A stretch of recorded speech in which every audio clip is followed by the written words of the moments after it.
There is a major news tonight in holding Trump's coup plotters accountable, even as some convicted Trump aides also threaten Putin-style attacks on opponents if they actually get Trump reelected. We bring the world new order.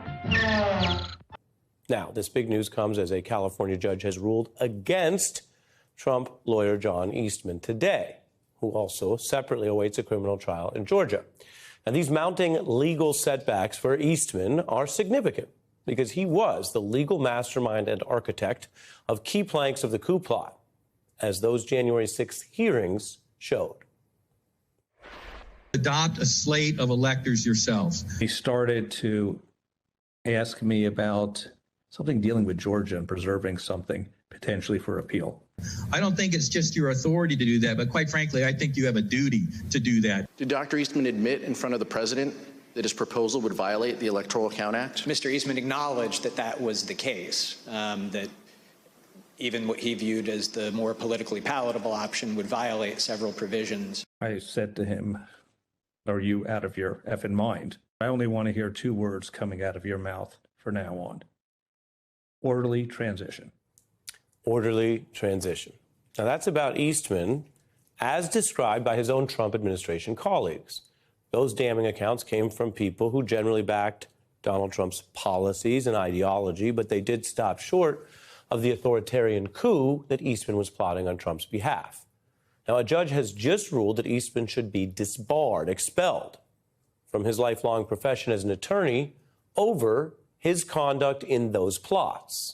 The judge citing Eastman's lies and gross negligence involved in the 2020 election that Trump lost, and finding the State Bar Investigative Unit did prove that Eastman conspired with Trump to obstruct a lawful function of the government through the January 6th plot. Eastman and another indicted Trump plotter, Jeffrey Clark, are both at risk of losing their law licenses, and that's huge.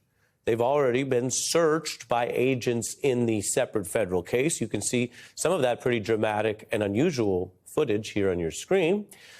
Being disbarred forms a warning to other lawyers who might ponder similar actions on behalf of, yes, Donald Trump right now, but other politicians in the future. It's an important line in the sand because some anti-democracy lawyers might argue, well, if they can figure out how to do something that's not technically a felony, maybe they can go right up to that line. But here we've seen the bar process in several states is showing even if lawyers try to use their legal knowledge to be that tricky, a betrayal of their duty can still stop them from ever practicing law again. And for most of these people, that is a big part of their life. It is also their main source of revenue. It is a big deal.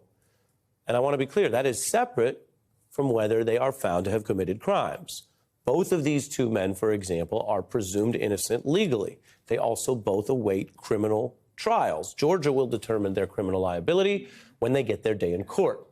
The other individual, Jeffrey Clark, who we've been covering, was back in court yesterday in a separate but obviously related disbarment hearing where he just ducked the questions.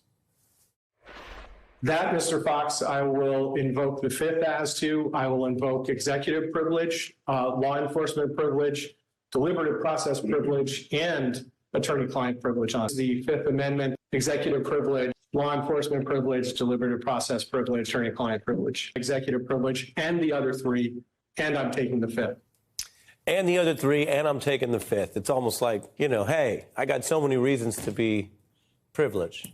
And legally, he may indeed have that right. For example, one of the rights you're afforded in our Constitution is that if you're facing potential prosecution and imprisonment, which is a very big deal, you cannot be forced to answer questions to provide testimony and evidence against yourself, not only in that prosecution proceeding, but in other related judicial and legal proceedings. So he has that right.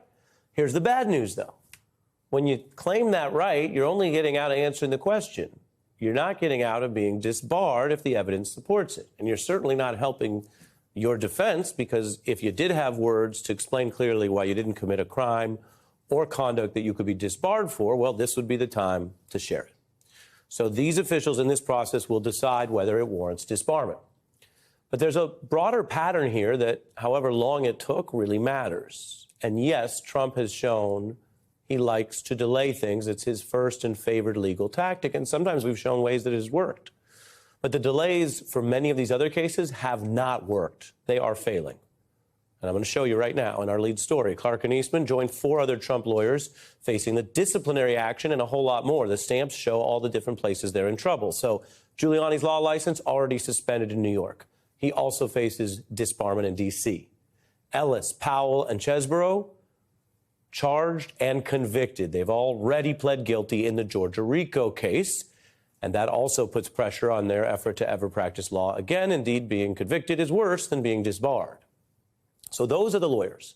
I'm showing that to you, and I'm about to show you something else. But the lawyers matter extra because I can tell you, before the lawyers hatched the Jan 6 plot, 10 years ago, January 6th was not a date in American politics or history. It was not something that the news covered a lot. It's not something that people looked at as some extra time to do anything because, of course, by January 6th, everything has been finished. It's been finished at the state level. The courts have reviewed it. There's nothing left to do, which is why, partly why what they tried to do beyond the violence was also unconstitutional. You don't have the vice president come in and reverse the outcome of an entire national election on January 6th. Never happened before, didn't work this time, not supposed to happen in the future. So how did that get so popularized that Donald Trump learned about it and cared about it? Because he ain't no constitutional scholar. How did all those people come that day? All of that stuff started with these lawyers. And there are many people around politics who know about politics, and there are many people around Donald Trump who know about lying. But it took a relatively small number of lawyers to abuse their knowledge, to go beyond zealous advocacy for a client, which is fully protected, and go into something else. So that's the lawyers. They started it. They masterminded it. They made January 6th a thing, at least for MAGA conspiracy theorists. But there's a whole lot of other folks, key players in Trump's coup orbit, that are also now facing real accountability. We are running out of room and stamps on the chart, but we're just using the chart accurately, so I'll walk you through some highlights. Peter Navarro is the first Trump White House official to actually report to prison. As we discuss this news tonight, he has now been incarcerated since last week over defying Jan 6 investigators. Steve Bannon was convicted on the same charges. If he does not get a judge to intervene, he will also report to prison like Navarro. There is an unknown and unindicted co-conspirator who Jack Smith referenced in the January 6 case, who is facing that level of heat, although so far the name is not public. You see that in the lower right. There was the #1 official during all of this, all the way up and through January 6 in the Trump White House, Mark Meadows. He is a witness in Washington, and he has been indicted for RICO in Georgia. The dominoes falling all around Trump, who himself, we reveal here, faces his own criminal trials. Just if you look at the coup, put aside classified documents, put aside the New York business issues or the civil fraud case. Just on the coup, he has 2 indictments, and the DOJ case could still go to trial before the election, depending on what the Supreme Court does and other things. Prosecutors want those trials even amidst the packed election year, the argument being that the further to the right these trials go is not because of prosecutors, it's because of Trump and the delay tactics. So you can't simultaneously delay things and drag them out for a year, then complain that they're close to the election when you or the defendant who made them close to the election. That at least is the legal argument. I will restate again, Trump, like those other defendants I mentioned, though, in each of those trials, is legally presumed innocent until prosecutors carry the burden, if they can, of proving a defendant guilty. Now, is that it? No. There are other people facing other forms of accountability over these related lies. Mr. Bannon is very publicly telling his viewers that he plans, if he can, to be a part of a Trump second term where political prosecutions against Democrats Heil! Heil! Mein Herr Göring says, is he not the Superman? are on the table, where a Putin-style effort at going after opponents, not for what they might have done in an honest investigation, but just for who they are and a political attack. Meaning, he basically says Democrats will be imprisoned in any second Trump term. The evening after we've won, the accountability project's going to start, and it's going to be thorough this time. It's going to be, they're going to be in prison. Yes, prison.